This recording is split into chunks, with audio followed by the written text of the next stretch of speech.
वालेकुम जी तव्हां सुञाणींदा वञो मां तव्हांजो अली मुराद जियो अली मुराद साण असां हर नए प्रोग्राम में ईअं ईंदा आहियूं तव्हां सां नया नया मवाद सां साणींदा अॼु हे संगत आहे जेको पाठा वग़ैरह मेड़ींदो आहे खणंदो आहे पंहिंजो शीशियूं वग़ैरह विकिणी पंहिंजो गुज़ारो कंदो आहे अचो इन सां पुछां छा हाल आहे नालो छा अथई आशिक़ अली नालो अथई छा पाठा वग़ैरह छा विकिणंदो आहे छा कंदो आहे शीशियूं बि विकिणंदो आहे घणो पाठनि जो मेड़ींदो आहे घणा किला घणा कठे कंदो आहे 3 किलो 4 किलो 5 3 किलो 4 किलो अच्छा पोइ घणा पैसा मिलंदा अथई 100 200 300 गुज़ारो थी वेंदो आहे सब्जी वग़ैरह वठंदो आहे अच्छा ईद ते कपिड़ा वग़ैरह बि वठंदे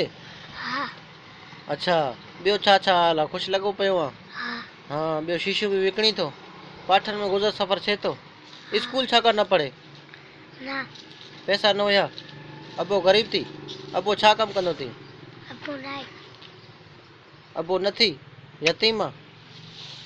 अच्छा यतीम पंहिंजे यतीम आहे ॿार हिकु नंढड़ो पाठा वग़ैरह खयूं पोइ वञी असां हिनखे सॾु कयोसीं चए असां पंहिंजे अम्मा जो पंहिंजे ॿारनि जो गुज़ारो कंदो आहियां मां पाठा वग़ैरह विकिणी पोइ मां कंदो आहियां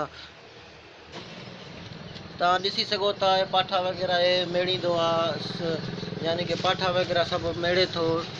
हे पाठा वग़ैरह खणे थो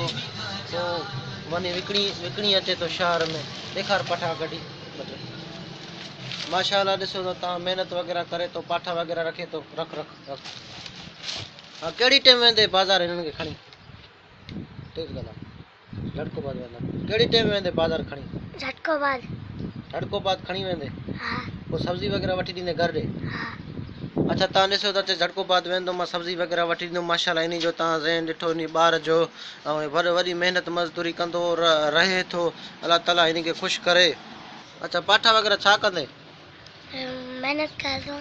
सब्जी का वठदे छा छा वठदे आलू टमाटर बटालू वठी पोइ बसि गुज़ारो थी वेंदो देगड़ी चढ़ी वेंदी अगरि न वञी त पोइ टमाटर वग़ैरह नथा वठी सघो मां नथा खाई सघो अच्छा इन जो चवणु आहे त अगरि मां कमु न कयां त मुंहिंजो गुज़ारो नथो थी सघे अलाह हिन जी मदद त इंसान हर महिनत आहे महिनत में अज़मत आहे चवंदा न आहिनि त महिनत में अज़मत आहे असांखे बि खपे त महिनत वग़ैरह कयूं पंहिंजो पीउ माउ जो अबे अम्मा जो ऐं पंहिंजे नंढे ॿारनि जो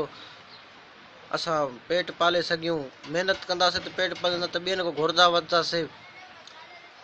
असांखे इन प्रोग्राम ते ॾिजो अल्लाह हाफ़िज़।